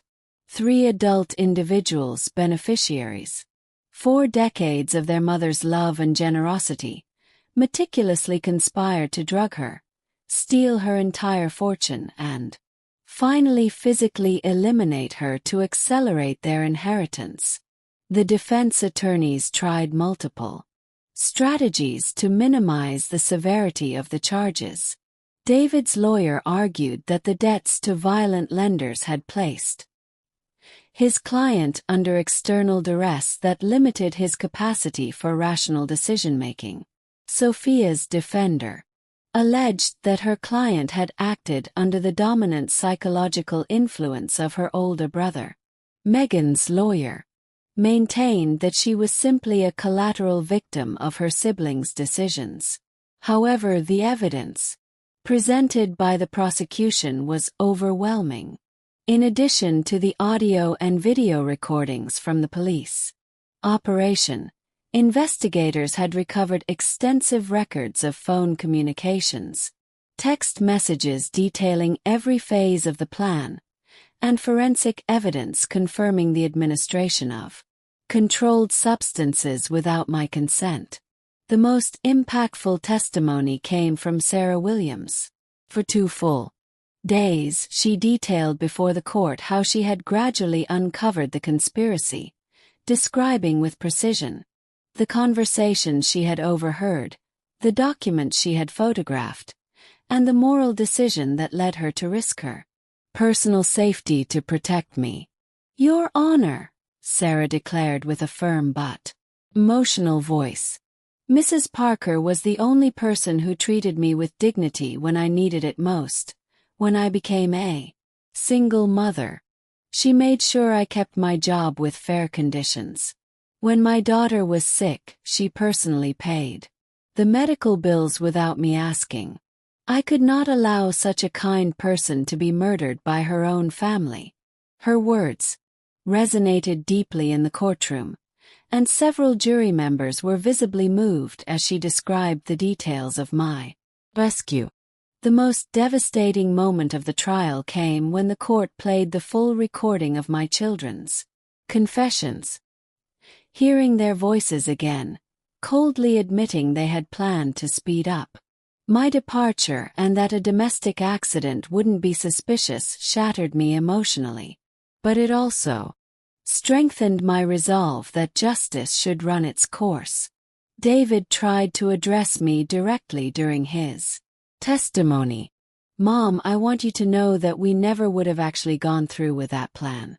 It was just desperation, just words spoken under extreme pressure." I looked him directly in the eyes and replied with a calmness that surprised me. "David, the recordings prove you had set specific dates, detailed methods, and contingencies to eliminate evidence. Those aren't just words. That is criminal premeditation." Sophia also tried to appeal to my maternal feelings. "Mom, we are your family. We've made terrible mistakes, but we are still your children. Doesn't that mean anything to you?" "It meant everything to me for 78 years," I replied in a broken voice. "But you chose to destroy that relationship when you decided my money was worth more than my life." Megan was the last to testify, and her strategy was the most manipulative. "Mom, Dad would be devastated if he could see how you've destroyed our family. He always taught us that family forgives each other." Her words hurt me deeply, but I found strength in Jack's memory to respond. "Your father taught me about unconditional love, but also about justice and protecting the innocent. He would have never tolerated you trying to murder your own mother."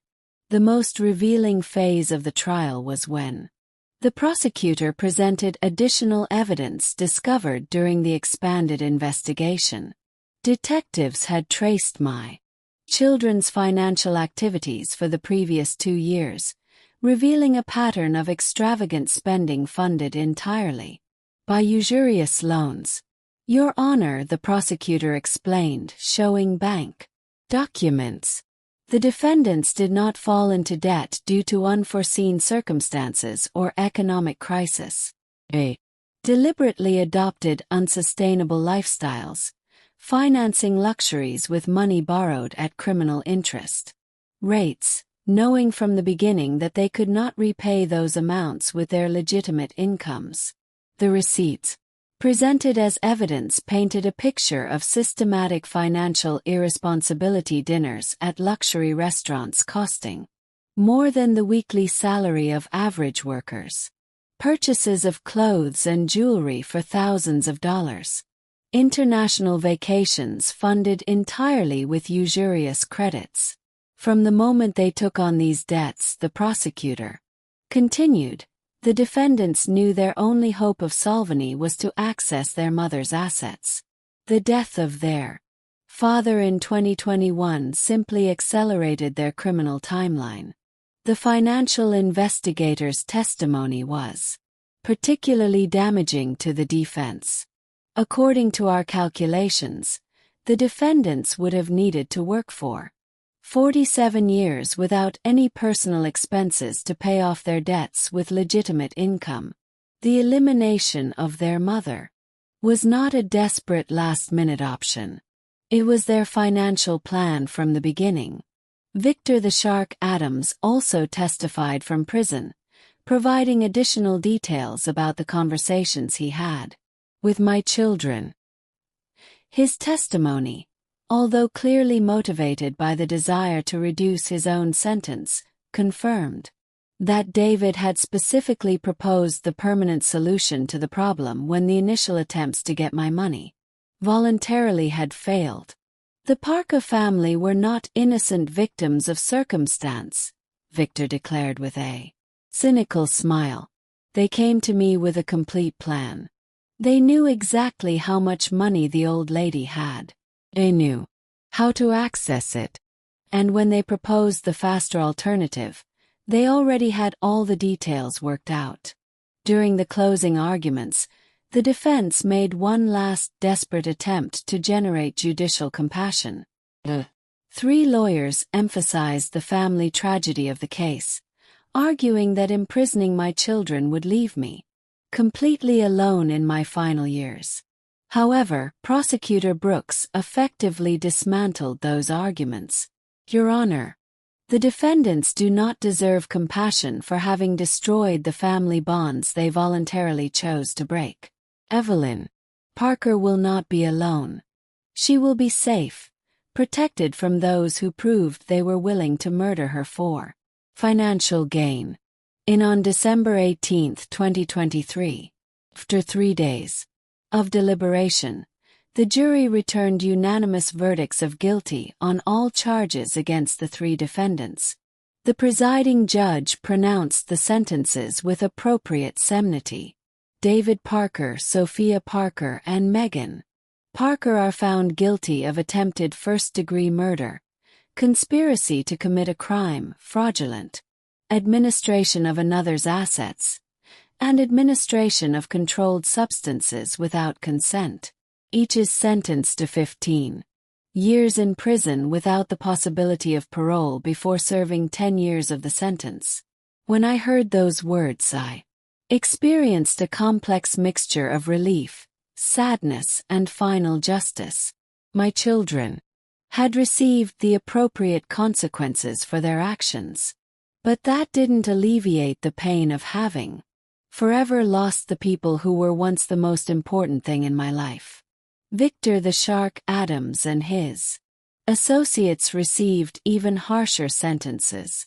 18 years for Victor for leading the criminal organization and 12 years each for his accomplices for aggravated extortion and serious threats.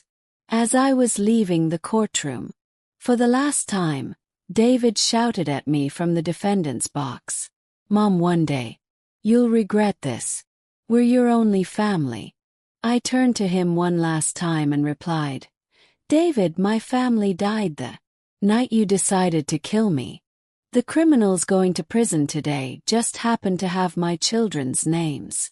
While most of the courtroom spectators and reporters stood in silent respect for an elderly woman who had shown remarkable courage, I noticed one person who seemed particularly moved by the proceedings, a young woman of about 30, who had attended every day of the trial, sitting quietly in the back row.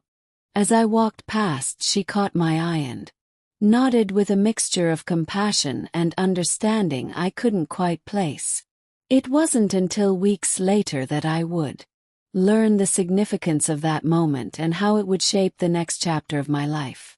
The months following the trial marked the beginning of the most transformative stage of my existence. January 2024 arrived with a sense of liberation I hadn't experienced since Jack's death. For the first time in years, I could sleep peacefully knowing that no one was planning to harm me, that my financial decisions were genuinely my own, and that the people close to me valued me for who I was, not for what I possessed. The first important decision I made was to legally formalize my relationship with Sarah and Olivia. On February 15, 2024, accompanied by my lawyer and before Thomas Johnson, the same lawyer who had been manipulated years ago by David, I completed the paperwork to establish a family trust that would guarantee their financial future. Evelyn, it's admirable how you've transformed such a traumatic experience into an opportunity to build genuine family bonds, Thomas said as we reviewed the documents. Thomas, I've learned that true family is not defined by blood, but by loyalty, selfless affection, and the willingness to protect one another, I replied, signing the papers with a steady hand. Sarah cried when I explained the details of the trust.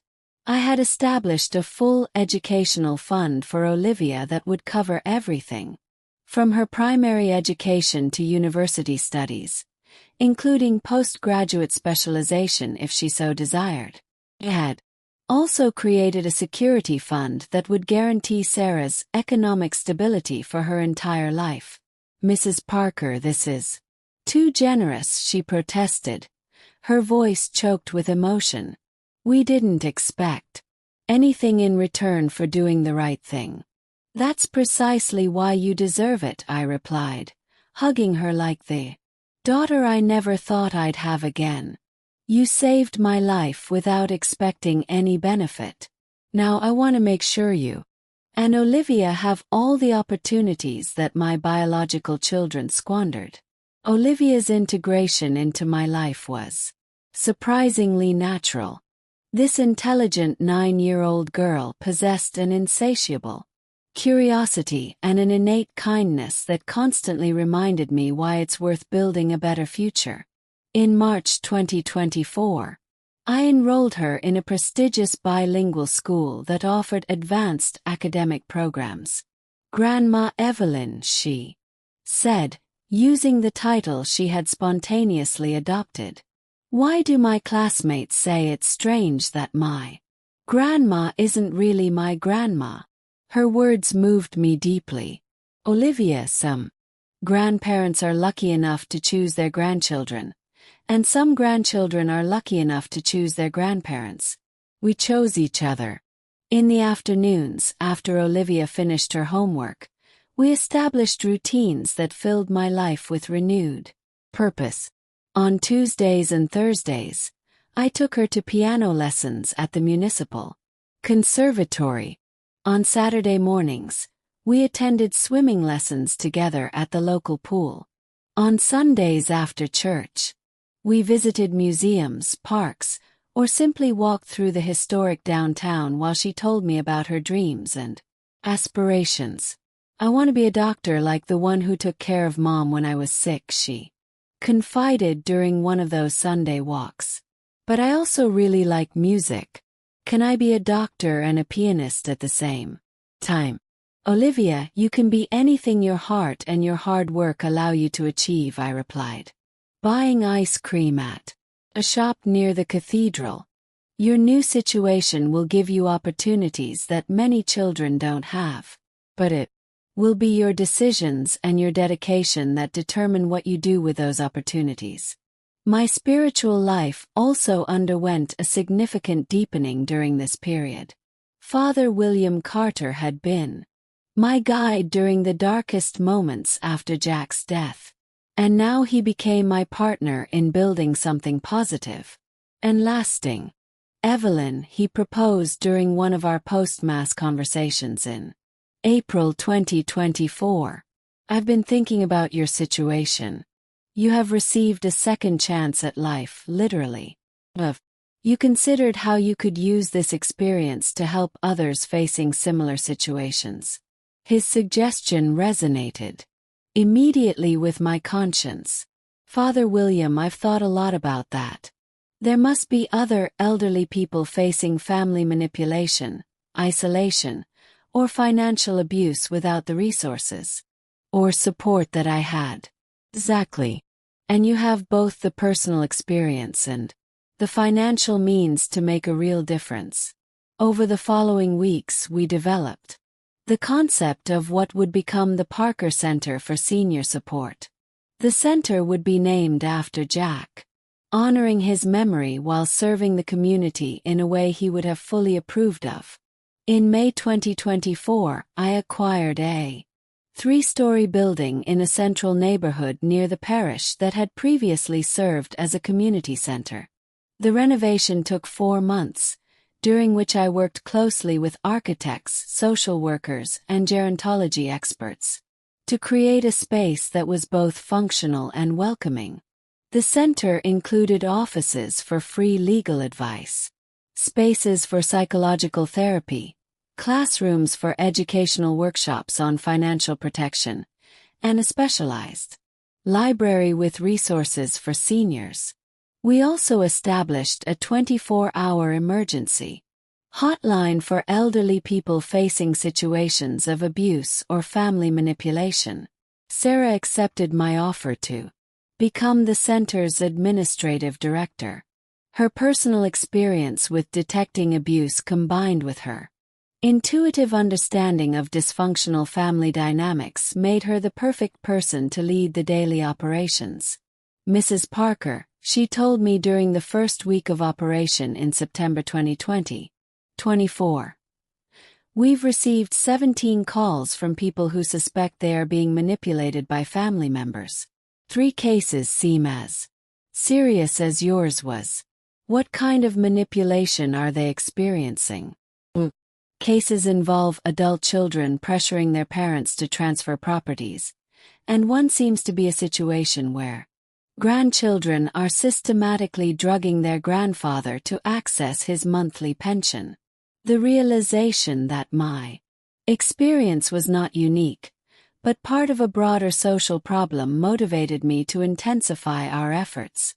I hired 2 additional social workers, established partnerships with law firms specializing in family law, and developed community education programs on the warning signs of financial elder abuse. During this period of active rebuilding, I received exactly 47 letters from my children from prison. They all followed the same pattern: pleas for forgiveness, promises of change, appeals to family unity, and occasional veiled threats about my future loneliness without them. The first letter arrived in February 2024. David wrote, "Dear Mom, every day in prison I reflect on our mistakes. We were desperate, confused, influenced by evil people, but you are still our mother, and we are still your children.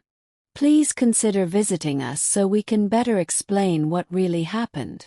I read each letter meticulously but never answered any of them, not out of cruelty, but because I had developed a clear understanding of the difference between genuine repentance and continued manipulation. Their letters never included a full acknowledgement of the gravity of their actions, never took full responsibility for their decisions, and always included justifications that minimized their guilt. In October 2024, Sophia tried a different approach, sending a letter that said, "Mom, Dad would be devastated if he knew you have completely rejected your children. He always believed in Christian forgiveness. Don't you think we've paid enough for our mistakes?" A letter bothered me more than the others because it used Jack's memory to emotionally manipulate me. I decided to respond, but not directly to her. Instead, I wrote a letter to the prison chaplain, Father Gabriel Smith, explaining my position and asking him to share it with my children if he deemed it appropriate. "Dear Father Gabriel," I wrote, "my late husband Jack did indeed believe in Christian forgiveness, but he also believed in justice, the protection of the innocent, and appropriate consequences for serious actions. Forgiving does not mean eliminating the legal consequences of a crime, nor does it require restoring relationships with people who proved they were willing to commit murder for financial gain. I have forgiven my children in my heart to free my soul from resentment, but that does not mean I should expose myself again to their toxic influence or pretend that our family relationship can be restored." One surprising development came in November 2024 when I received a letter from Megan that was distinctly different from all previous correspondence. Unlike her siblings, her words seemed to reflect genuine remorse rather than tactical manipulation. "Mom," she wrote, "I don't expect forgiveness or even a reply. What we did was unforgivable, and I accept that. Just want you to know that I've been attending therapy in prison and I'm beginning to understand the magnitude of what we plan to do. The person I became terrifies me, and I'm working every day to find my way back to the values you and Dad taught us. I don't blame you for cutting us out of your life. I would have done the same.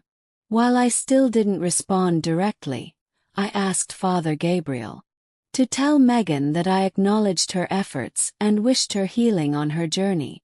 It was a small opening not to reconciliation, but to the recognition that even in the darkest hearts, change might be possible.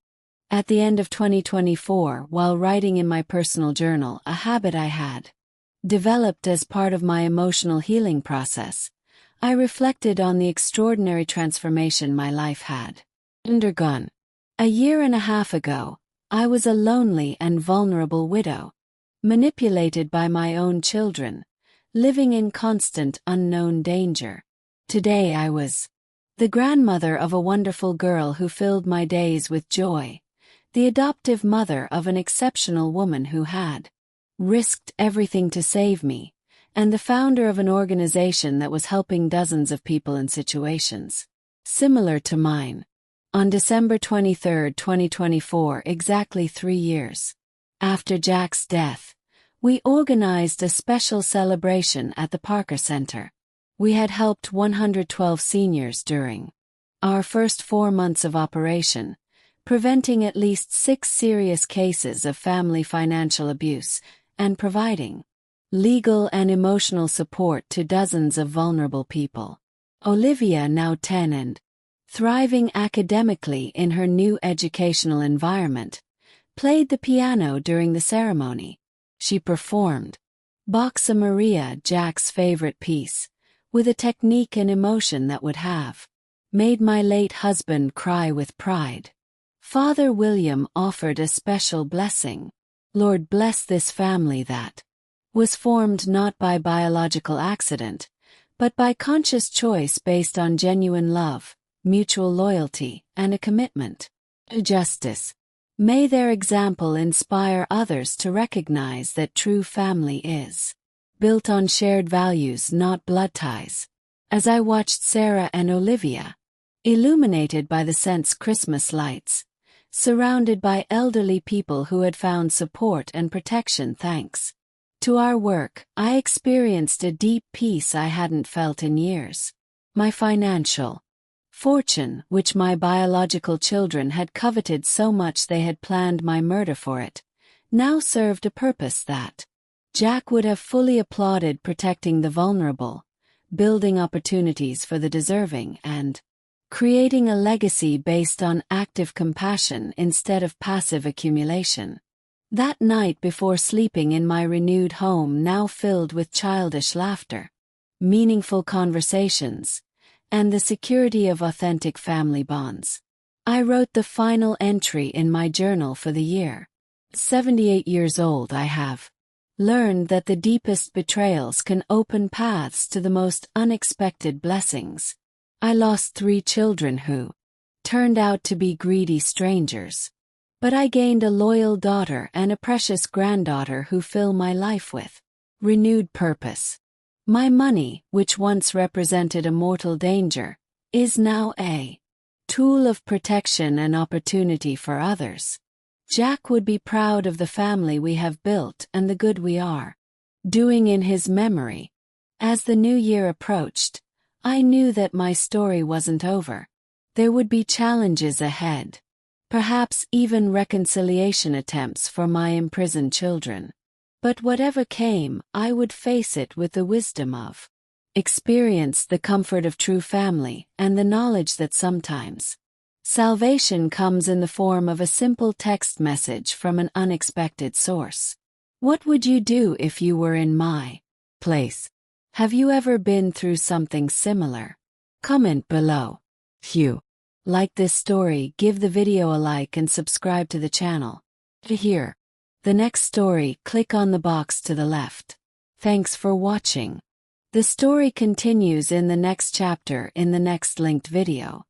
But first, I need you to subscribe to join the family, as we are looking forward to hit our first 10,000 subscribers target, and feel free to share your story in the comments. You matter, your voice does too.